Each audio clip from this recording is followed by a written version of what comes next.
आइए दोस्तों, नमस्कार है। मैं राजीव सर, दिव्यांश एकेडमी परिवार की तरफ से आप लोगों को बहुत बहुत साधुवाद देता हूँ। मित्रों, आज का जो हमारा बिंदु है ये है संधि। देखिए, प्रश्न ये उठता है मित्रों, संधि हमें आपको हिंदी में भी पढ़ना है, संस्कृत में भी पढ़ना है। तो संधि शब्द में कौन सा लिंग है तथा संधि कितने प्रकार की होती है। तो देखिए मेरे प्यारे मित्रों, संधि के लिए पूछा जाता है तो संधि शब्द जो है पुल्लिंग का है, इसमें सम उपसर्ग है। कौन सा उपसर्ग है? सम उपसर्ग है और धा धातु है, ये धातु चिन्ह है और की प्रत्यय है।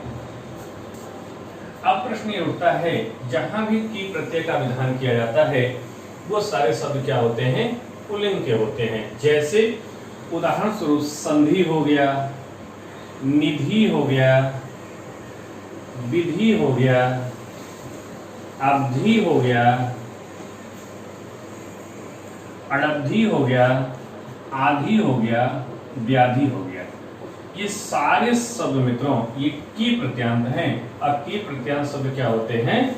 ये पुल्लिंग होते हैं। देखिए, पुल्लिंग ऐसे ही लिखा जाता है, ऐसे अथवा ये। जब एक बिंदु होगा तो एक लकार होगा, जब चंद्र बिंदु होगा तो दो लकार होता है। तो ये शुद्धि अशुद्धि के तहत इसको जानते रहिए, क्योंकि कभी कभी शुद्धि अशुद्धि से भी प्रश्न पूछ लिया जाता है और लोग गलत लिखते हैं, समझ रहे हैं? तो ये दोनों अपने आप में है। यहाँ चंद्र बिंदु होगा तो दो लकार होगा, अकेय बिंदु होगा तो एक लकार होता है। तो संधि शब्द में कौन सा लिंग है? ये पुल्लिंग है मित्रों। अब प्रश्न ये उठता है, ये संधि जो है कितने प्रकार की होती है? तो देखिए मित्रों, संधि जो होती है ये तीन प्रकार की होती है। अब प्रश्न यहाँ उठता है कि सर संधि तीन ही प्रकार की होती है, नाटकों में तो संधि 5 प्रकार की बताई गई है। देखिए, यहाँ पर है टेट है, सीटेट, सुपरटेट की बात करते हैं, यहाँ पर तीन ही संधि बताना है। यदि आप टीजीटी, पीजीटी, यूजीसी, नेट आदि की बात करते हैं तो वहाँ 5 प्रकार की संधियां स्वीकार की गई हैं। लेकिन इन परीक्षाओं में जो एनसीईआरटी में बताया गया है, एनसीईआरटी की किताब के तहत ही हमें आपको आंसर देना है।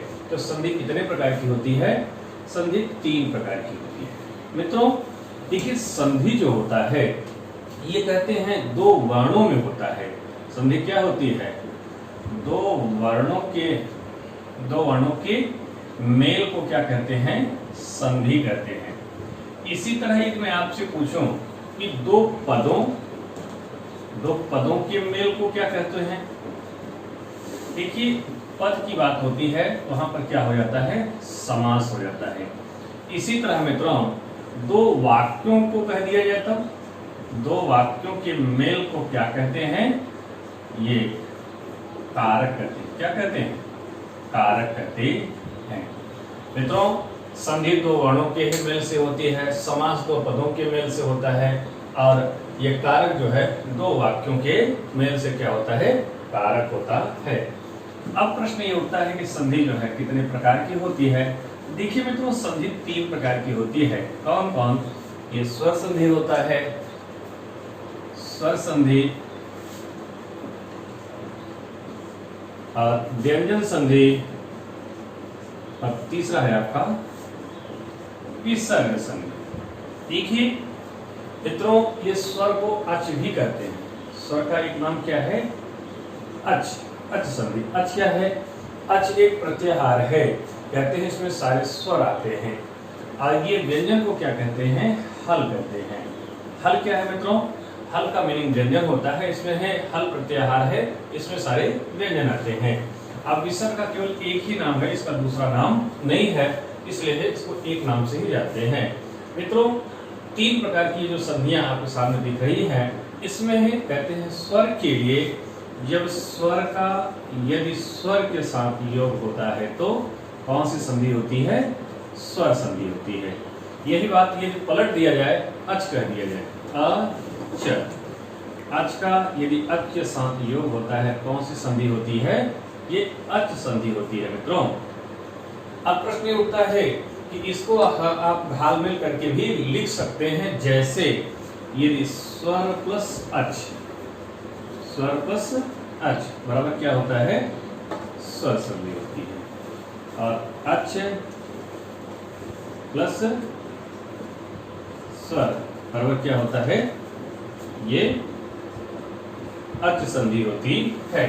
तो जितना हाँ कहते हैं भगवान आपके पास बुद्धि विवेक दिए हों, इसको आप जितने तरीके से मिला सकते हो मिला लें, क्योंकि ये 6 तरीका मैंने आपके सामने प्रिंट किया है। ये चारों तरीकों में देखिए सब स्वर स्वर स्वर स्वर ही होगा। स्वर का स्वर के साथ अथवा अच का हच के साथ अथवा अच का स्वर के साथ अथवा स्वर का अच के साथ योग होगा। तो कौन सी संधि होगी, ये स्वर संधि होती है, अच संधि होती है। इसके बाद कहते हैं व्यंजन के लिए।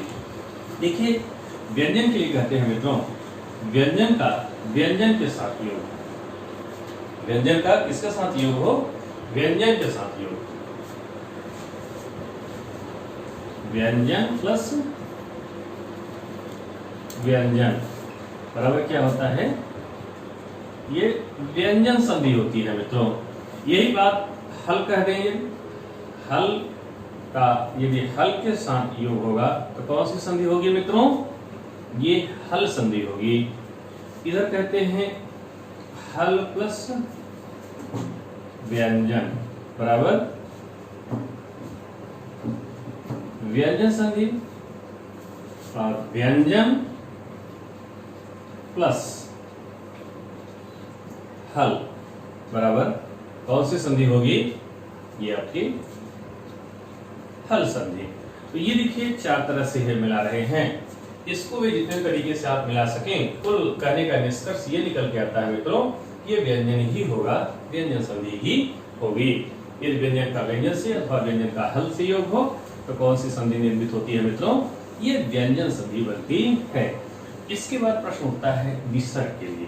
तो देखिए विसर्ग संधि के लिए कहा जाता है विसर्ग प्लस स्वर बराबर क्या होगा, विसर्ग संधि, विसर्ग प्लस अच बराबर क्या होगा, विसर्ग संधि, विसर्ग प्लस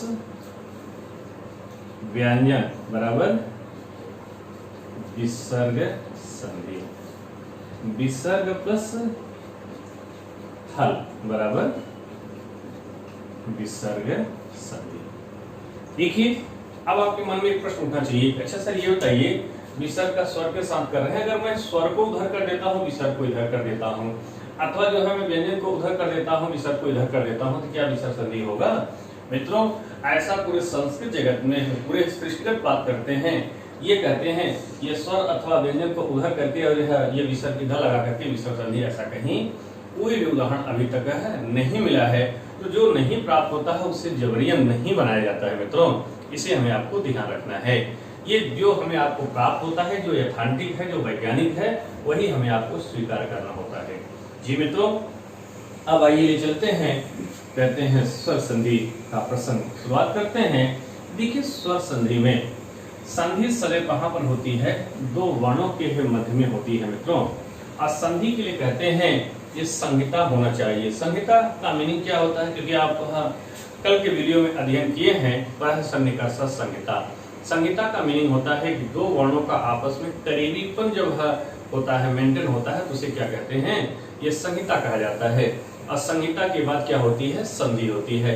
तो संधि होने की पहले का स्टेप क्या होता है, संहिता होता है। अब प्रश्न ये उठता है कि ये जो संहिता होता है केवल स्वर संधि में होता है अथवा व्यंजन संधि में होता है अथवा विसर्ग संधि में होता है। तो मित्रों चाहे स्वर हो, चाहे व्यंजन हो, चाहे विसर्ग हो, कोई भी संधियां होती हो, उसके पहले का जो स्टेप होता है उसे क्या कहते हैं, संहिता कहते हैं। तो आइए ले चलते हैं संहिता और संधि दोनों को दिखाते हैं। तो देखिए स्वर संधि, स्वर संधि में कहते हैं कभी कभी ये पूछा जाता है स्वर संधि के भेद कितने हैं, समझ रहे हैं। स्वर संधि के है कहीं कहीं में आपको 7 भेद मिलता है, कहीं कहीं 8 भेद दिखता है, लेकिन हाँ ये अपने आप में एनसीईआरटी की बात को स्वीकार करते हैं, 7 को जाने तो ज्यादा बेटर होता है। जी मित्रों तो स्वर में कहते हैं पहला जो सूत्र आता है वो सूत्र आपका है आकाह सवर्णे,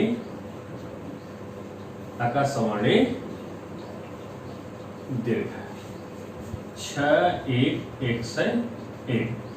देखिए ये सूत्र क्या करता है, 6वें अध्याय के पहले पाठ का 1 से 1वां सूत्र है मित्रों, कौन, आकाश सवर्णे दीर्घ है।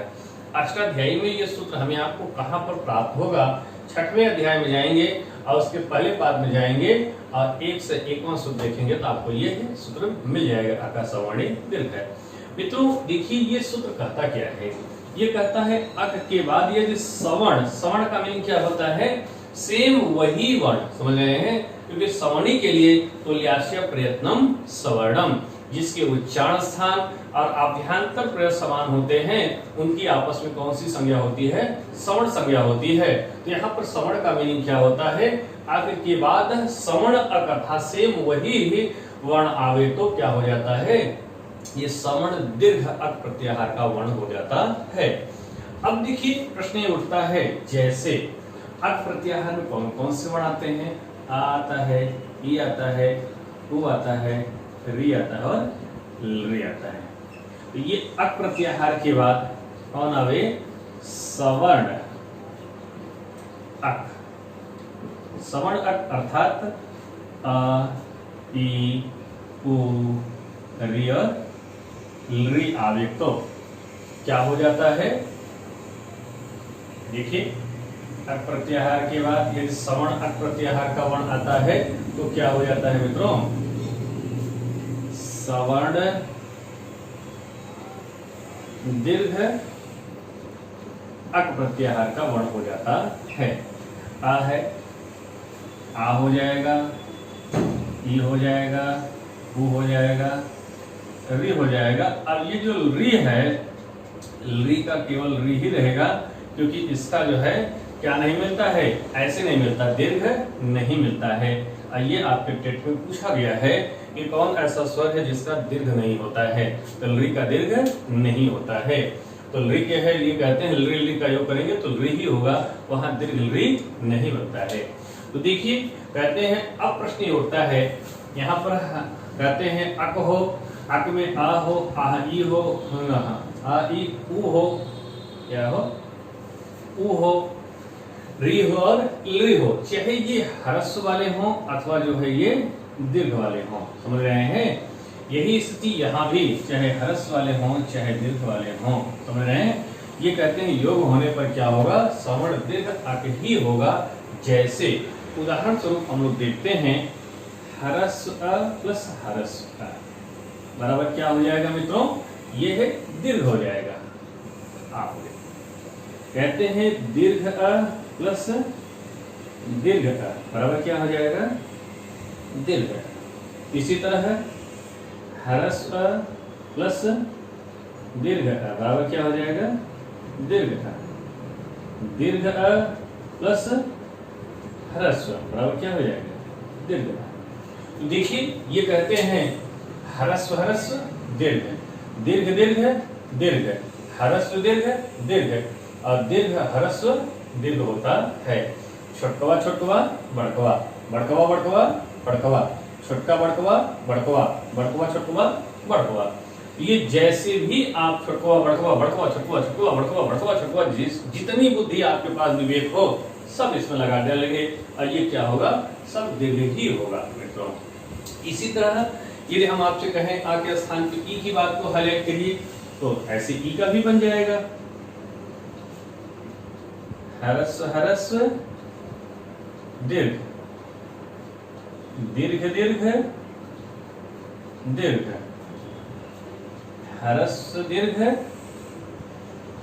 दीर्घ, दीर्घ ह्रस्व दीर्घ। देखिए देखा जाए तो वही स्थिति ही सेम टू सेम, इसी तरह उनका भी बन जाएगा।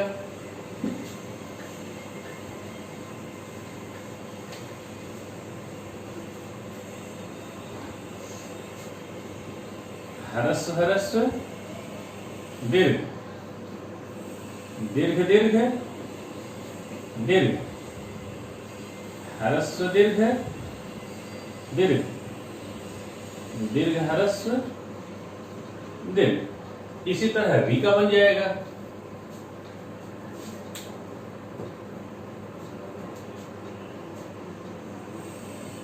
री प्लस री बराबर दीर्घ री। देखिए थोड़ा सा अंतर है इसमें, इन दोनों में, दीर्घ री बराबर दीर्घ री, ह्रस्व री दीर्घ री बराबर दीर्घ री, दीर्घ री प्लस ह्रस्व री बराबर दीर्घ री। देखिए थोड़ा सा ही अंतर है, लेकिन अंतर है, समझ रहे हैं। अब री की बात आती है तो देखिए री का केवल एक ही रूप बनेगा, क्यों? क्योंकि इसका दीर्घ नहीं होता है, तो री प्लस री बराबर री, केवल इसका एक ही बनेगा, इसका ये और रूप नहीं बनेगा। क्यों? क्योंकि इसका दीर्घ होता नहीं है, इसलिए है दीर्घ ह्रस्व दीर्घ का सिस्टम नहीं बनेगा री के लिए। तो ये आपका ये आकाशवाणी दीर्घ है। अब इस पर आइए हम लोग कुछ उदाहरण सॉल्व करते हैं मित्रों। जैसे दैत्यारी, ये आपके बीएड का एंट्रेंस एग्जाम जो हुआ था इसमें इस बार ये पूछा गया था, दैत्यारी में कौन सी संधि है, और ज्यादा लोग जो है यण संधि बता दिए, जबकि यण संधि नहीं होगा। इसमें कौन सी संधि होती है? दीर्घ संधि होती है। दैत्यारी, दैत्यारी संधि में हमें आपको ये ध्यान देना है, इस संधि वर्णों का खेल होता है। जैसे देखिए मार्कर मैं आपके सामने लेके खड़ा हूं, यहाँ पे संधि कहाँ देखिए, यहाँ से खुलेगा, यहाँ से खुलेगा, अथवा मान लीजिए पीछे से भी होगा, पीछे से भी खुल सकता है। तो जहां पर इसका जोड़ होता है वहीं से खुलता है, तो संधि अपने जोड़ों से ही खुलता है। जैसे हमारे आपके हाथ है, पैर में भी, ये पूरे शरीर में भी संधियां हैं, जैसे यहाँ है, यहाँ है, यहाँ है, यहाँ है, यहाँ, ऐसे पूरे शरीर में भी संधियां हैं, क्योंकि संधि हमेशा ये जोड़ों से खुलती है। देखिए जब आप जोड़ देखते हैं तो ये संधि का जो स्थल है यही है, दैत्य धन अरि, दैत्य प्लस अरि। अब संधि में देखिए हमें आपको ये जानना है कि ये यहाँ पर है, कैसे आप जानते हैं ये दैत्य होगा कि दैत्या होगा, ये अरि होगा कि आर्य होगा। मित्रों इसके लिए हमें आपको जानते हैं, ये कहते हैं जो जितना ज्यादा से ज्यादा ग्रंथों को पढ़ा होता है, अर्थात जितना ज्यादा से ज्यादा शब्दों से जिसका परिचय जितना ही अधिक होता है, उसका संधिविच्छेद उतना ही अच्छा होता है। क्यों? क्योंकि ये जो है दैत्य होगा कि दैत्या होगा, अरि होगा कि आर्य होगा, इसके लिए हमें आपको ये साहित्य बल में जाना होता है। इसलिए कहा जाता है साहित्य पहले व्याकरण बाद में है। क्यों? क्योंकि आर्य शब्द नहीं है, अरि का मीनिंग क्या है? शत्रु, और दैत्य का मीनिंग दैत्य नहीं कहा जाता है दैत्य को। तो जो समाज में प्रसिद्ध होता है उसी के अनुरूप चलना होता है, और संधि में हमें आपको यही संधि विच्छेद ही पकड़ना है। क्यों? क्योंकि सार्थक शब्द होने चाहिए, दोनों कैसे होने चाहिए? सार्थक होने चाहिए, तभी जो है संधियां आगे होंगी, नहीं तो संधि नहीं हो सकता है। अब प्रश्न ये उठता है कि आइए इसको तोड़े मित्रों। तो देखिए जब हम लोग दैत्य को तोड़ लेते हैं, इसको तोड़ते हैं, तो ये या में कौन सा स्वर लगा है बताइए? आ लगा है। आ को आप बाहर कर लेते हैं, और इधर से आई। अब देखिए संहिता की बात आ गई, ये वर्ण इधर से चलता है और ये वर्ण इधर से चलता है, तो यहाँ पर क्या होती है? पहले संहिता होती है, परत सन्निकर्ष संहिता सूत्र से। और संहिता आपसे नहीं पूछा जाएगा, इसमें केवल डायरेक्ट आपसे संधि ही पूछा जाएगा। और संहिता होने के बाद ये आकार सामान्य दीर्घ से क्या हो जाएगा? छठवा मिलकर क्या हो जाएंगे? ये आपका बड़कवा हो जाएगा, आ हो जाएगा। इधर से आप उतार लेते हैं दैत्य को। ये देखिए हलंत लगाना मत भूलिएगा, और सेम जैसे हलंत यहाँ लगा होगा वही बात आपका यहाँ भी उतर के आएगा। और इन दोनों के स्थान पे क्या हो गया है? ये आ हो गया है। इधर क्या बचा है? इधर आपका री बचा है। देखिए उतारते समय लोग झटके में कहते हैं अरि आ गया, जबकि अरि नहीं है, क्या बचा हुआ है? रे। जो अवशेष होता है वही उतार लिया जाता है। अब इसको आप मिलाइए। मिलाने के लिए जब हम आप मिलाते हैं, देखिए यह हलंत है, अगर क्या है? आ है, स्वर है, तो आ की मात्रा इसमें आई तो ये हलंत को इसमें से हट जाएगा, अरे हो गया अरि। जैसे इसमें कहते हैं सूत्र आता है अज्जीनम व्यंजनम परेण स्वरेण संयोज्यम। ये कहता है ये कोई भी व्यंजन स्वर से विहीन होता है और उसके पर में ये स्वर होता है तो उसका संयोजन करा दिया जाता है। जैसे ये देखिए यह जो है व्यंजन था, ये स्वर से विहीन था, और इसके तुरंत बाद ये स्वर था, तो ये आकर के इसमें संयोजित हो जाता है। जैसे हम लोग डब्बा में गुड़ अथवा भेली अथवा रेवड़ी रेवड़ा हम भरते हैं, तो भरने के बाद हम लोग क्या करते हैं? उसकी मुड़ी पकड़ के इसे झकझोरते हैं, इसमें उसमें और ज्यादा अट जाए। ऐसे ही इस शब्द को आप पकड़ के झकझोरते हैं, ये आपका निर्मित हो जाता है, बन जाता है। तो दैत्यारी में कौन सी संधि है मित्रों? ये दीर्घ संधि है, आकाशवाणी दीर्घ सूत्र से। इसी तरह इतीव, इतीव, इति। देखिए संधि कहाँ है, यही है। अगर हम लोग तोड़ते हैं तो ये टूटेगा इति होगा। इति में ये दीर्घ नहीं होता है, इति धन इव, ये दीर्घ नहीं होता है, इव होता है। अब इसको अगर हम लोग तोड़ते हैं, इत, इसमें कौन सा स्वर लगा है, ह्रस्व ई, इधर आता है इव ले लेते हैं। अब देखिए ये संहिता हुआ, इसके बाद आकाशवाणी दीर्घ से ई मिलकर क्या हो जाएगा, दीर्घ ई हो जाएगा। इधर से आप क्या उतार लेते हैं मित्रों, इत को, इन दोनों के स्थान पर दीर्घ ई को, इधर जो बचा है वह को उतार लीजिए। अब देखिए जब मिलाने की बात आती है, ध्यान दीजिए इसकी मात्रा आकर के इस पे चढ़ती है। नहीं तो आप ऐसे है कहें कि हम मिला दिए, तो मैंने ये ऐसे नहीं मिलेगा, इसकी मात्रा यहाँ लगाएंगे तो देखिए तब जो है ये ई की मात्रा लगेगा, तो इति इधर से हुआ, बन गया इति वा। इसी तरह वधुस्वा,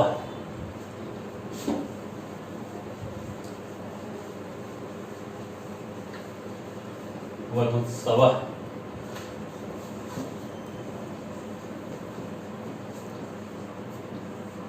वधुस्वा। देखिए वधुस्वा में जो है वधु धन उत्सव, ये वध होता है, दीर्घ ही होता है, हर्ष नहीं होता है। आप वध कर लिए, इसमें से वो निकाल लिए, इधर से आप उत्सव। तो देखिए मित्रों वही बात संहिता करते हैं, इसके बाद आकाशवाणी दीर्घ से ये कहते हैं दीर्घ उ और ह्रस्व उ मिलकर क्या हो गया, दीर्घ उ हो गया। तो वध और इन दोनों के स्थान पर वो इधर क्या सिर होता है, अधः। इसी तरह मिला दीजिए, ये आपका बन गया वधु हो गया, अब ये आपका बन गया वधुस्वा।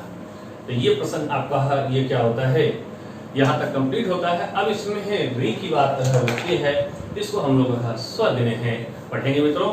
ठीक है मित्रों, तब तक के लिए नमस्कार।